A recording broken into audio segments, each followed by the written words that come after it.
Welcome to this talk, and we're here with Dr. Tim Kelly and Mr. Neil Oliver, and we're here to discuss one of Neil's new books, one of many, on hauntings.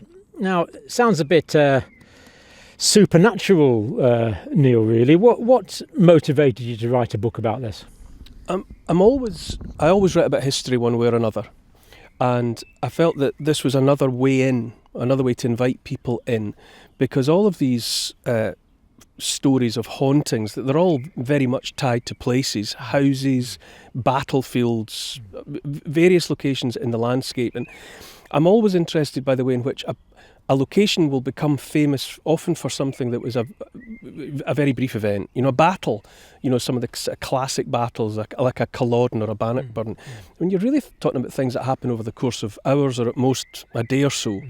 But of course that place is then means many more things to generation after generation of people. That to which we pin significance is a transitory.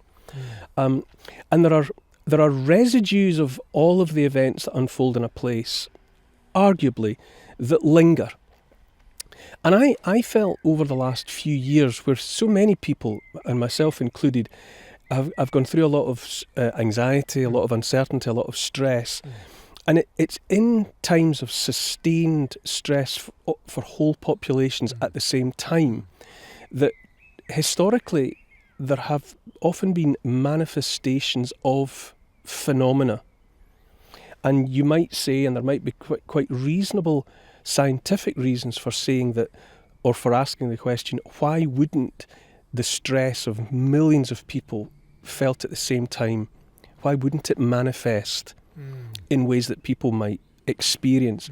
And really, when you say what was my motivation to write it, really, in the simplest of terms, it was because decades of making the kind of history documentaries that I had been making had put me in the presence of people of all sorts, academic people, regular people like myself. And there were so many instances where people would say, a funny thing happened to me here. I was often on a television filming day.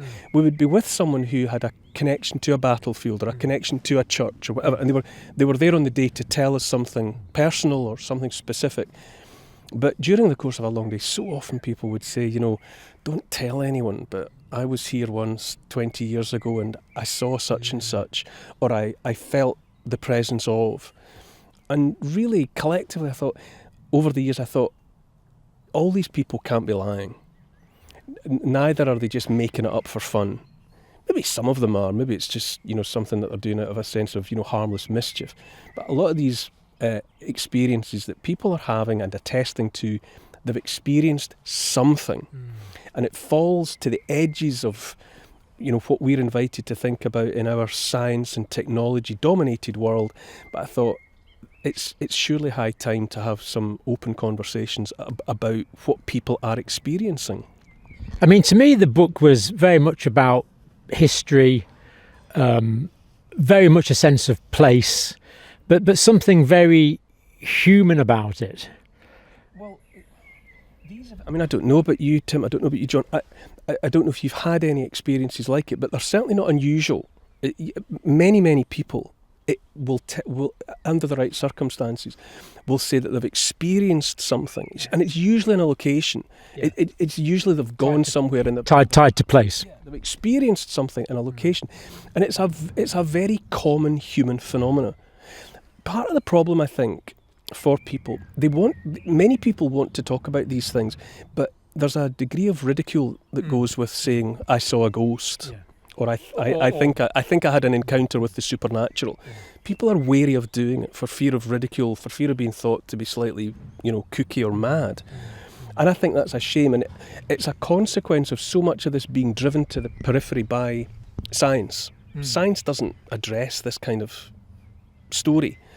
There's no space in science for this at all, is there? Why would there be? Why would there be? But it means that the language even is archaic. For people that want to talk about these sorts of experiences, they're kind of pushed into anachronous language. They have to talk about ghosts, and they have to talk about spirits, and it makes them feel uncomfortable. So even the language associated with these phenomena, Even the word phenomena sounds a bit woo-woo, but it only means, it's Greek. I mean, it only means something like that which appears or is seen. Yeah. It's actually factual. This is real phenomena. And people definitely want to talk about it, and I hoped that by recounting some of the stories in the book will be familiar. There's the Brown Lady of Rainham Hall. There's visitations by spectres like Henry VIII and Anne Boleyn that people might expect in places like Windsor Castle and the Tower of London. Others, though, will be less familiar, and it was all in an attempt to reassure people, really, that these kinds of experiences are real, in as much as all sorts of people have them. And I think there are useful, helpful conversations that people can have. Yeah, human experience is intrinsically legitimate, isn't it? Yeah. When we stop listening to people's experiences, we're missing something. Tim, you're the straight guy in this. Initial thoughts? I'm pretty sceptical. I can actually remember, have you ever come across The Captain's Wife? No. So the village that I come from in Wales, a little tiny village called Sully, and there's a pub there called The Captain's Wife, and it's called The Captain's Wife because there was a ship a long time ago. The captain basically smuggled his wife onto the ship, and the crew found out about it, and it was a time when it was not the done thing. It was bad luck to have a woman on the ship, and so if I recount the story correctly, they chucked her overboard basically in the chest, and she drowned, and then this captain's wife has been haunting the area ever since. I quite like to I like to think that there is something to these stories, and especially like astrology as well. I like to read about horoscopes and things like that because I just think it's fun. But I suppose deep down I'm quite skeptical about it. To me, I think part of the fascination for me is we have for some centuries now lived dominated by science and the scientific method. And science is brilliant. Science has given us modern medicine, it has given us technology, it has enhanced life and lives for millions of people in so many ways, undisputed. But science is largely about what it's explanatory, it's observational, it makes deductions based on what can be seen and readily explained. And that's all excellent. But at the same time, it has driven to the edges what it actually feels like to be human and alive. Science doesn't really address why, and it doesn't really address what's it like. I mean, science can tell you everything you like about the colour blue, the frequency, the wavelength of that light, and all of the rest of it, but it cannot and does not and should not address what it's like to look at the colour blue. And likewise, I mean, I often cite the conspiracy theory of flat Earth, because whatever you think of that, while science explains planets, gravity, orbits, galaxies, the rotation, the flight through the infinite, that's not what it feels like. It feels like we're living on a flat Earth. Yeah. That is what it feels like. Yeah. And it feels and it looks as if the lights in the sky, the sun and the moon included, are moving across us on a flat tabletop. That is what it feels like.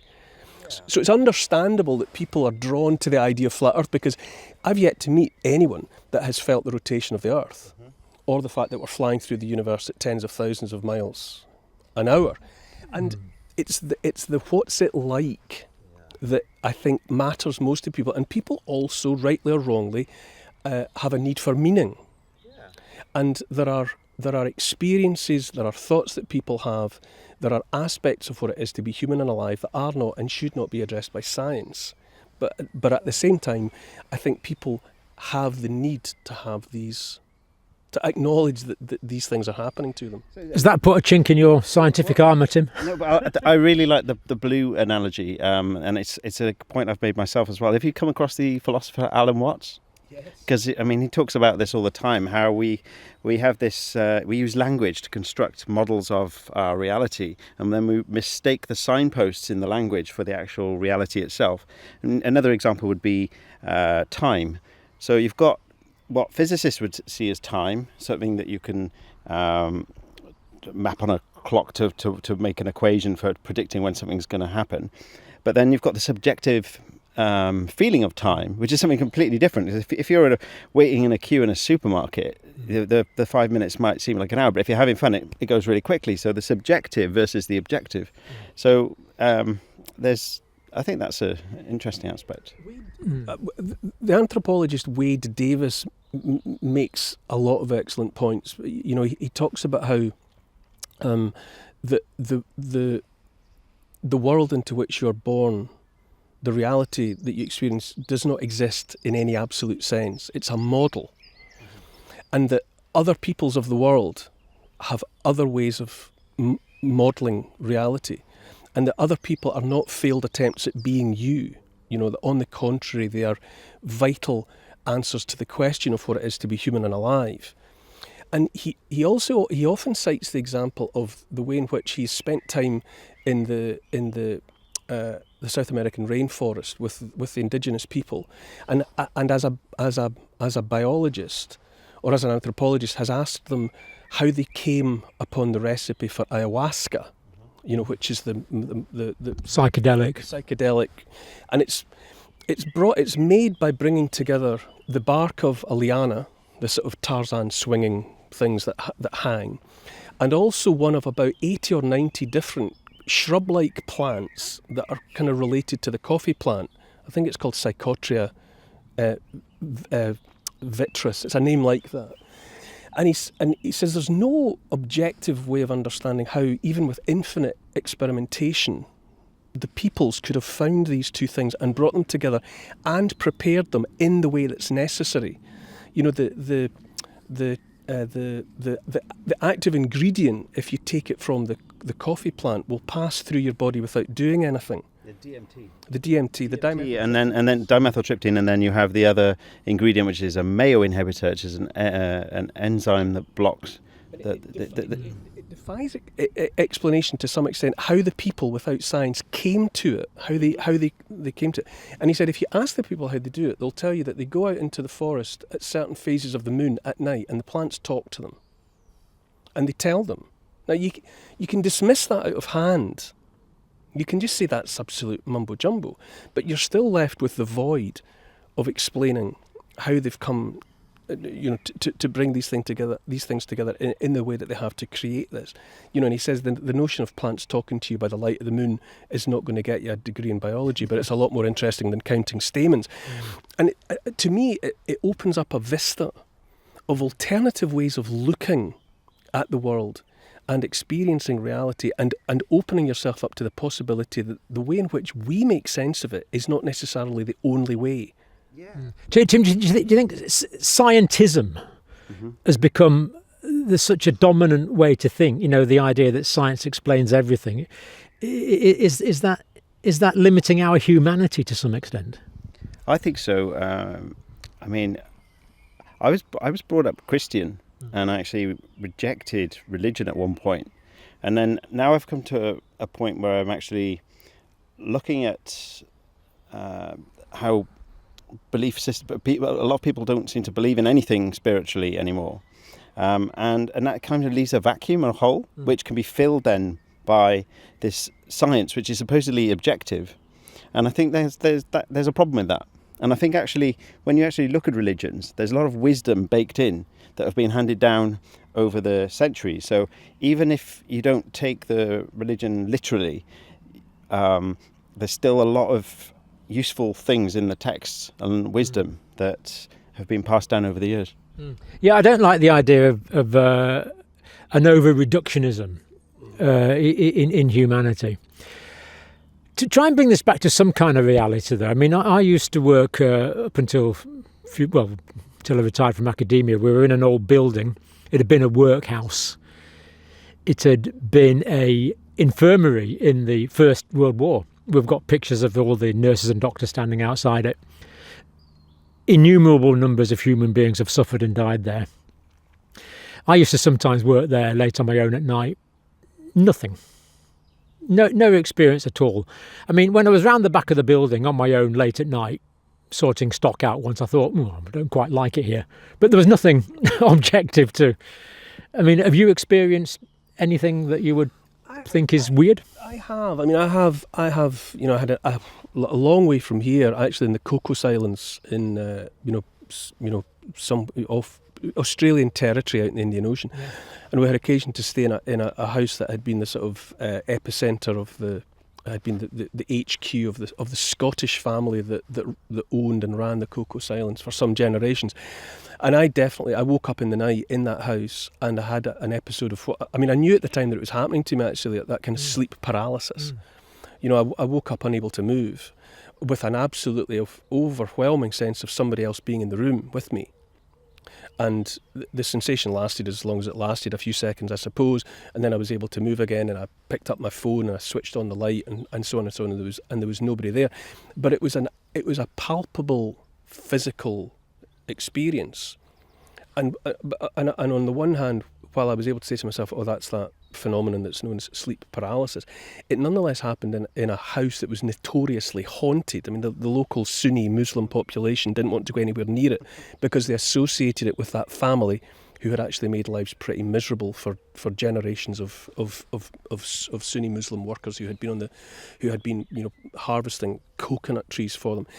I've had one or two occasions like that, but in reading around the subject for the book, I came across bona fide scientific research that has been undertaken by those who have sought to apply the scientific method to the supernatural, to the paranormal. Because many people down through the centuries have tried to do similar. Archie Roy, who was the astronomer at Glasgow University, who helped the Apollo programme work out the orbits for the moon landings, he spent the latter part of his career in pursuit of what he called a sense of something strange. He spent a lot of his time investigating reports of paranormal activity, poltergeist activity, and he felt that while on the one hand he was a man of science, he could also open his mind to trying to address phenomena that people were reporting. And this academic research that I'm talking about, it posits the notion that where people have experienced extremis, either collectively, maybe on a battlefield, or maybe something dire that's happened to one individual in a place, that the talk is of an emotional residue. That intense experience might leave something palpable behind. It's not all people, but some people, depending on their subconscious, depending on their state of mind, might experience, in much the same way that you can walk into a room wherein someone wearing perfume has walked out, and you walk in and they're no longer there, but you can still smell the perfume, because there's a notion, followed by and pursued by and experimented on by people of a scientific bent who have suggested this notion, for example, of residues left behind. I had a bizarre experience, actually, which was hearing testimony directly from a woman who told me about her grandmother, who lived during the Second World War in a cottage in either Devon or Dorset, I forget which county. And late in life, in her 80s, or I think, she attended a house party in the county, found herself overhearing a conversation that was being enjoyed by half a dozen people, and it was a young couple, and they were telling the gathering how they'd had no option but to leave their rented cottage because of a haunting. And the elderly lady, I heard this from the granddaughter of this elderly lady. She realised that they were talking about the cottage that she had lived in during World War II. They said the name of it, and she thought, and she butted in. She said, "I lived there. I lived in that house, and it was never haunted. I didn't experience anything there." And the couple said, "Well, it's haunted now." And she said, "Well, what is it what are you experiencing?" And they said that many, not every night, but they'd be sitting in the sitting room, and it would appear in front of them, they could both see it, was a young woman with her back to them, and she was leaning against the wall beside the fireplace and banging her head against the wall. And then she would turn and face them, and there would be blood. She would have bumped her head enough to make it bleed. And they both saw it. The couple saw it. Right. They're unconnected to. Now, the elderly lady said, I can't honestly remember if she said to them, but she certainly then reported back to her family. She said, during the war, when I lived in that house, your grandfather was away in the war, and I was bringing up a couple of kids, or toddlers at the time, a baby and a toddler. She said it was very difficult. And her husband had contacted her and asked her to go through his papers to get some information that he needed. She'd gone through his briefcase, given him the information, but she had also found letters that revealed to her horror that he had been having an affair. And she said she was, with all of it, she was so broken by the news that she said several nights on the trot she had stood by the fire, and she had indeed bumped her head against the wall enough to make it bleed. She'd never told anyone. It wasn't anything, she hadn't even remembered it really until it was brought back to her by this account. But to me, it meant that this young couple were being haunted by someone who was still alive. Now, you can spin all the caveats around that you want, that she made it all up, that it was.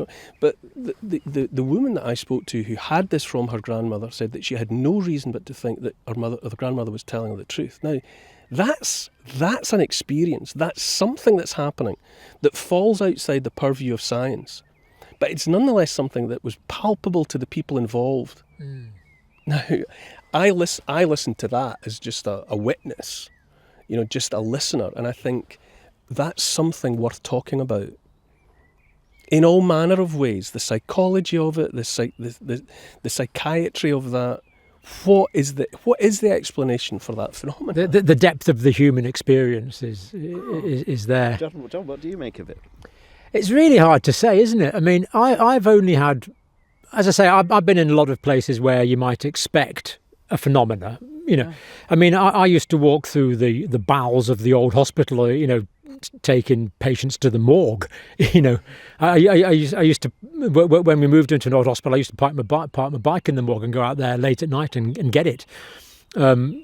Since I was 18, I've been taking patients to morgues, and I haven't experienced anything like that. But I have had one experience, and I haven't shared this before, but it's the only experience I've had. So I would be about mid-40s at the time. I think it was about 44. And I was visiting the Garden Tomb in Jerusalem, which was the site identified by General Gordon. Now, I think we should say the Garden Tomb in Jerusalem is almost certainly not the burial site of Christ. Mm-hmm. That is overwhelmingly likely to be the Church of the Holy Sepulchre. Well, there's certainly two locations that are advertised as the burial place of Jesus, and clearly one of them isn't. Yeah. So, yes. Yeah. So you've got a location, although there is a Golgotha there, there is a skull there. There's a few things that indicate that it could be, but the archaeologists seem fairly sure it's not. But there's a lovely garden there, and it closes at 4:30. It was nearly closing time. And I was the only person there, and I was about 20 yards away from the entrance of the tomb. And I looked to the tomb, and inside the tomb, around about the wall of the tomb, I saw the flash. And I noticed that the flash didn't go out the tomb. The flash was just in the tomb. There's like a line around the edge of the tomb where the flash was. And I thought, someone's doing flash photography in the tomb. But I thought it was a bit strange. So I didn't take my eyes off it. I saw the flash and I walked straight towards it. Of course, the tomb was empty. And I thought, just a minute, John, just a minute. Get this straight in your head. What have you just seen? Right? And I went through it all in my head. And I said, I have just seen a flash inside the Garden Tomb in Jerusalem, which is almost certainly not the burial place of Christ. But I saw that flash. That definitely happened. Mm-hmm. And then your wife came out the corner with a camera. No, she wasn't actually there. I actually had a week in Israel myself. She was looking after the kids at the time. And, yeah, I know, but what's your scientific? Scientifically, the only explanation is an hallucination. But I've never hallucinated before or since, and I simply can't explain it. I did talk to an old guy at church about it. And he said, well, maybe the Lord was sending you some encouragement. Mm-hmm. And it came out of the tomb, couldn't from like a skylight light. No, the flash was in the tomb. Okay. It lighted the inside of the tomb, and it lighted the doorway of the tomb, and it lasted for a flashbulb time. But I know I saw it. Obviously, it makes a person who's familiar with the Christian story associate a flash of the reincarnation. Oh, the resurrection. You would the resurrection. You would think that if any suggestion of a dead person, a dead body being reanimated would involve. You would almost imagine that without being offered it as part of the story. Yeah. You would imagine a light, something, the energy that it would take to restart. Like the electricity that it would take to reanimate a dead body, so it fits. So you saw something in that location that you can contextualize in terms of that story. Yeah. But it's not as though you're a profoundly, devoutly religious person. No, I am a Christian, but it's you weren't of a mind. I wasn't in a sort of a spiritual frame of mind. I hadn't taken any hallucinogens. I thought, oh, it's time to go now. And then just as I was about to leave, it was just in the couple of minutes before it closed. Well, this is precisely what I'm talking about. It's especially interesting when you hear testimony like this from people who are only open-minded at most. And quite often I've heard testimony from people who are quite openly sceptical about any of it, which explains why they're, it's only in the intimacy of, a long filming day standing in a location with somebody running out of things to talk about. Eventually people start dredging up all sorts of things that they probably haven't thought about for the longest time. But quite often I've heard testimony like yours from people who will say, no, I don't believe in ghosts. They'll preface it with that. I don't believe in any of this. However... But they have to say that because of the current scientists' sort of paradigm. Yeah, I believe... that science has actually dumbed people down. Yeah. Or dumbed down their humanity to him. Dumbed down the mass of the population, because without a doubt it has given, for most people, science has given them the earth. It's given them technology, it's given them medicine, it's given them better lives, longer lives, better food, all of the rest of it. But very, very few people are scientists. And not even all scientists are particularly good at of switching on and applying the scientific method. Yeah. It's a percentage of people. That's right. And most people know next to nothing about anything. Correct. Because they've been handed lives of convenience where they turn the key in their car and the magic of the internal combustion engine powers it up, or they go to their computer keyboard and they touch it and it goes from their screensaver into their, now they can do whatever they want and they've got a phone in their pocket. But they don't understand any science. They've not been made scientific. They're only the dumb beneficiaries of the gift of a tiny minority of people, that priesthood of scientists who do briefly and when they need to in the working day hold on to the outside of phenomena like electricity and electronics and computers and all of the rest of it. And so most people at this point in the scientific era, not only do they have no meaning in their life because they've been stripped of religion, they've been stripped of belief and faith and spirituality and all of that. So there's a chasm, an emptiness for most people. And people undoubtedly, some people at some times experience things that simply aren't even appropriately explained by the scientific method. Yeah. It's a whole... People like Isaac Newton considered himself to be an alchemist for his entire working life.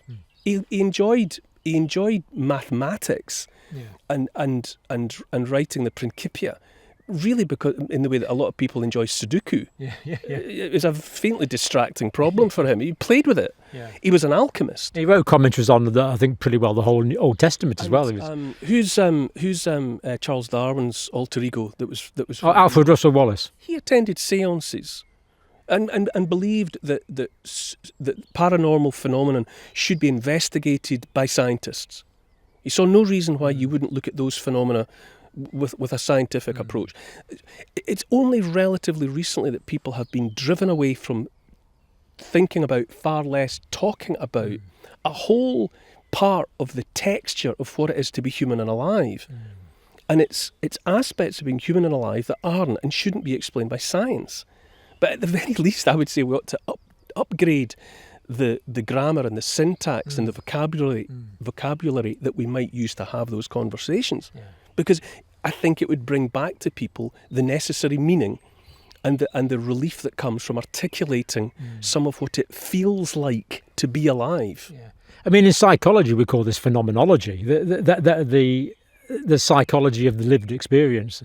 What happens when you die? Well, I think you are the worms that eat you, basically. So Right, so your consciousness ceases. yeah, what you would, but I don't think that I think that was only an illusion in the first. But yeah, it was only an illusion in the first place. But there's a caveat: is that if an illusion is powerful enough, does it become real? Because if there's no reality outside the illusion, the universe had to sort of create individuals to be able to look out of a little slit and see one point of view. If there's no real reality that's better than that subjective experience, then you could say that it's not an illusion. So it's almost like a paradox. Okay. I mean, for me, I'm an individual. I'm a created individual. That is. Have you ever That had is any my experience belief. like that before? No. Have you To had put any it- experience like that? Not really, no. But I mean, I'm listening to what you're saying, Tim, and that very undeniably, or it would appear, very clever people, you know, Plato, you know, who, and he wasn't the first to think it, but, you know, he articulated this idea that the best version of, you know, if you think of a table, right, and you imagine the best table you can imagine, you can imagine what material it's made of, whether it's intricately carved, whether it's very simple, whatever. You think about that perfect table. Now, is that what it is to be a table, or is it one in our world that you can actually touch? Is it the idea or the physical reality that is the best? And, you know, Plato imagined that the only real sphere, the only real circle, was inhabiting a transcendent realm. That perfection was somewhere out of reach. That for the longest time people were alive to the idea that that which is in the transcendent is reality, and that what we have here is a poor facsimile of that perfect, real everything that exists in the transcendent realm. You know, Plato's cave. You know, the idea of the people held captive, you know, looking at reflections on the wall in front of them, and they can't turn around, and they don't realise that what they're seeing are the shadows cast by people out in the real world. But they don't know that. They think what they're looking at, those dim shadows on the wall, are real, because it's the only thing they see. Now, that idea that the real, the better version of, the best version of, is always it exists in a realm that we cannot touch, was the way that people thought for the longest time. We have been beaten over the head with this, that what we experience with our five senses is all there is. To the point where people are embarrassed to vocalise any sense that there might be something else. And I think that's inhibitory. I don't think that is enabling people. But Nick Herbert, who was a physicist, he was actually famous for writing the shortest formula for Bell's theorem. He was a serious mathematician and physicist. But he also, in the latter part of his life, became interested in things transcendent and things paranormal and all of the rest of it. And he articulated, I thought, very effectively, where he said that we live in a King Midas-like predicament, in that everything we touch turns to matter.